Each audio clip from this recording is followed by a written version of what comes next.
Mechwarrior 2 Clans is only a couple of days old, yet PGI are already cooking up another hotfix. Hi friends, I'm TTB, welcome back to some Mechwarrior 5 Clans news. Well, PGI is releasing a set of new hotfix notes for hotfix number 2. And I think it would be a good idea to just go through the hotfix together, talk about what's going on and what kind of patch we can expect. Hotfix number 1 was addressed to help deal with performance issues that players were reporting. If your performance issues are still there, make sure to let PGI know, for example, by hitting them up on social media or sending them an email. First off, I want to say a huge thank you to all of the players. And they want to let you know that they're here and they're listening, and that is actually true. In fact, I myself have had Darren from PGI, for example, in my chat on regular occasions, not just with the Mechwarrior 5 Clans launch, but also before. So, yeah, these guys are really interested in what you guys have to say, and they want to make the guest game possible. So, if there's something that you think needs to be improved, make your voice be heard. Alright, let's talk about the details before I get into a rant. Hotfix number 2 is almost done. ETA is early next week, so that would be early Monday or Tuesday. It comes with more performance and co-op fixes, along with many others. Let's see. Hotfix number 2 details, fixed issues. For co-op, fix the bug where clients would sometimes be stuck in the fade to black state after using a repair bay. There is one bug that I have seen myself where I was using the repair bay, and when I was in the repair bay I was going to the battle grid view and ordering my mechs around, and once I got out of the battle grid view I basically had the mech shutdown icon stuck in my face on my crosshair, and I couldn't get rid of it until the next mission. So that was a little bit weird, but not game breaking, just annoying. Adjusted the position of the unit takeoff in Pirates Bay. Fixed the issue for clients in World on Fire when enemy mech would disappear briefly during a sequence. Okay. Replication issue fixed with the gate generators on Kishikase. Replication bug where clients could not walk through certain wall assets destroyed by other clients in the World on Fire. that would be bad. Fixed the bug where the mission area would close off before all players have left in Hold the Line. Okay. Yeah. I mean, these are all bugs that could potentially cause you to replay the mission, so that's nice. Fix the bug where the small gate in Jaguar's down would not open for clients, so it's all just like script technical stuff that I read here. Client bug where they couldn't see chassis milestones. Co-op bug where the users could join mid-mission without a HUD. Yeah, that I can see how that would be annoying. You don't want to take a Sharpie and put like a crosshair on your screen, right? Fix the occurrence where clients can start the mission with a scan mode prompt flashing. That would be annoying. And fix the rare instance where an enemy would not appear in Smuggler's Den. Okay. Then campaign mission fixes. Savage creating combat patrol fixed. That was giving the incorrect rewards. Fix an issue on the Golden Forge where some mechs were temporarily indestructible. Fix the unit takeoff sequence in inspection duty. I think that happened to me during our playthrough where the Union was taking off and there was no smoke or rocket trails or anything. It just hovered up. Very Star Trek-esque, so that might be that. Fix the bug where certain enemy mechs would not target you in a world on fire. Damn! Well, when you're playing this mission now, better pack some extra armor, I guess. Adjusted objectives at the start of Kishikase so they can no longer be missed. Changed all ally mechs and traffickers to use the Beta Galaxy count pattern. Reduced the chances Sakan Weaver would get caught on terrain in Pirates Bay. Aha! Sakan Weaver apparently is gnashing her teeth so much she gets caught on terrain. I haven't had this issue, but it's a good thing that other people have had the issue, have reported it, and it's getting fixed, right? Host is not the only one able to make the choice in Reckoning. Fixed the mech cockpit during the intro of World on Fire. Reduced the chances of critical explosion on the boss in Kishikase. Yeah. We've had that happen, for example, with the with one of the bosses that we killed in an Atlas mech, and his mech got shot down and then exploded in a beautiful stack-pole-esque explosion. The reactor goes poof, and everything around it with it. And then the guy continues yapping at us for a minute. Yeah, no, you're not yapping, my friend. You're dead. So, at that point I said they need to set that mech so the mech cannot explode, right? Just so it makes sense story-wise. Fixed Jade and helmet and communication pips in the first mission. Okay, there's added the proper pilot names when targeting allies in Kishikase. I would love it to actually also have pilot names when I'm targeting my lands. That would help things. Art.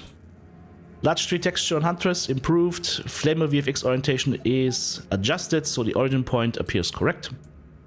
Audio-wise, fixed an audio issue where the sound was temporarily ducked at the start of the first mission. Fixed an instance where Nomi would repeat the same line twice in a row and no stone unturned. I think there are going to be a lot more audio fixes, sometimes during briefings or sometimes during story stuff in the missions. Some of your friends or colleagues, comrades, commanding officers, they will have like one or two lines that are super silent, and then they will have like normal volume again. So there's an issue with mixing sometimes. So I think that will be fixed in later iterations of the game as well. Gameplay. That's the first thing I've said after I played one round of SRMs on the Kit Fox. It doesn't, like the ammo per ton is not enough. And they're increasing the SRM ammo values up to 150 tons per ton. Right now it's 90, so that is almost doubling of the ammo per ton. That is nice. They buffed the Corsair on no stone unturned, which is nice to see because the Corsair should be scary. If you are in the mechs you're in and suddenly 95-ton Innisphere Assault Mech Corsair, which is one of the tankiest mofos in all of BattleTech, it should be scary. Wasn't very scary. My clan mechs ate that thing for breakfast. Done. Added a confirmation prompt when selecting restart mission on the pause menu. That way you can't fat finger it. Good.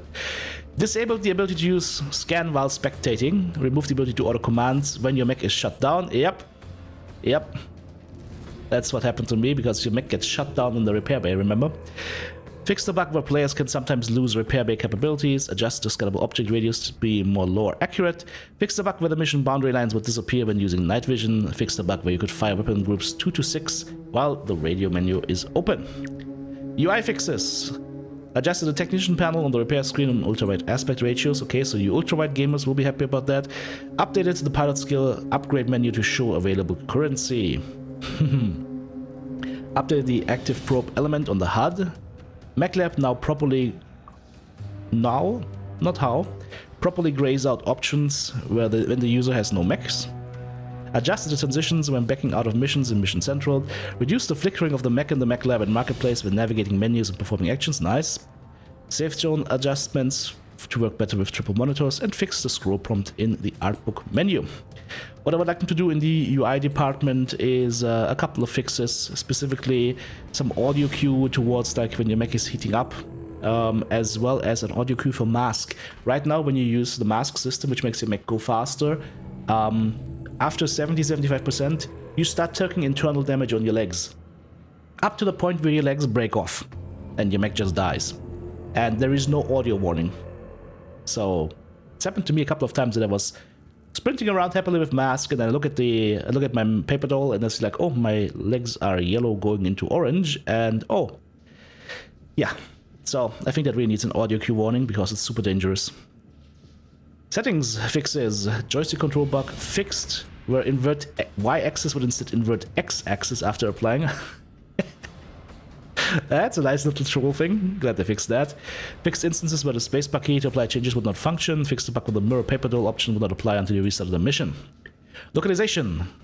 Major update across the board for Japanese language. Wakarimashita. Fixed the overlapping out-of-bounds text on several screens in Russian. Fixed the translation for general in the marketplace in MechBay in Japanese. And fixed the spacing on some settings menu prompts in German.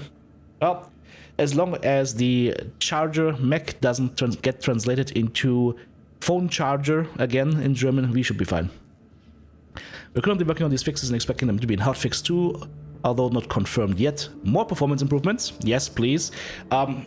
This is the number one thing that I found people are struggling with, is the performance of the game.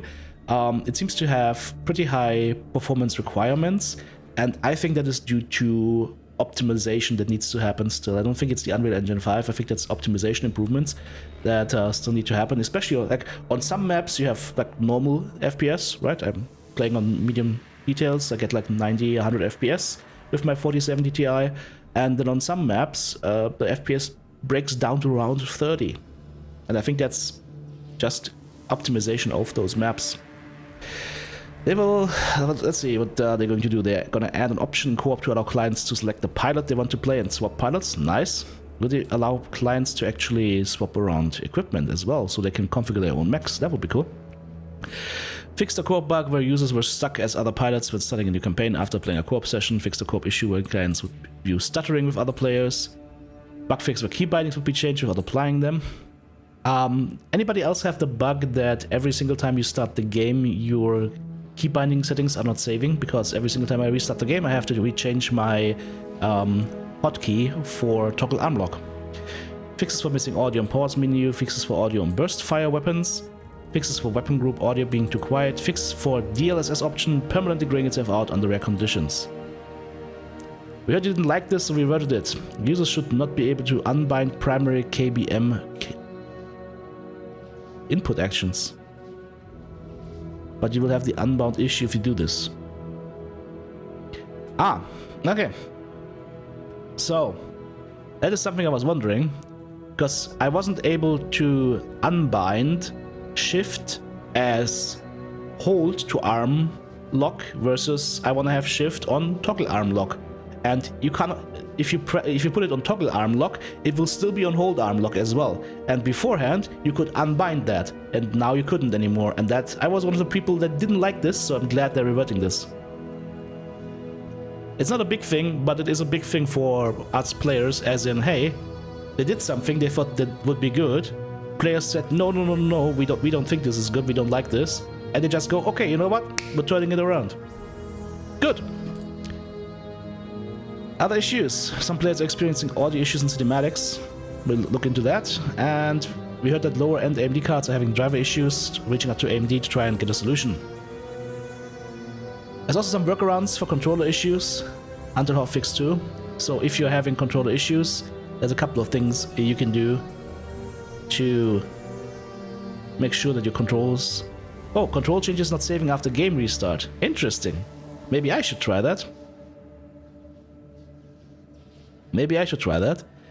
And then also, when you're not able to invert your joystick Y-axis, you're just going to the game user settings.ini and you're just basically saying invert joystick Y-axis equals true. So you're just going not through the menu and the middleman. You're just going straight through the ini file and saying, I'm putting the argument in there. So perfect. Okay, so a couple of nice fixes here. It's really nice to see that PGI is on top of this.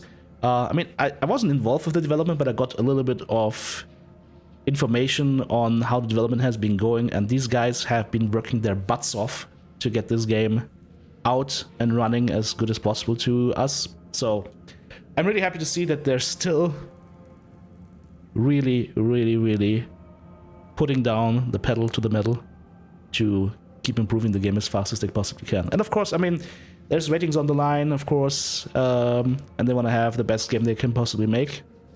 If you're enjoying the game so far, the only thing I can say, guys, I think there's going to be more nice patches coming that are going to fix a lot of the issues. I'm so happy that they were able, for example, to fix the AI compared to Mechwarrior 5 Mercenaries. The AI in this game, the Landsmith AI especially, is a lot better.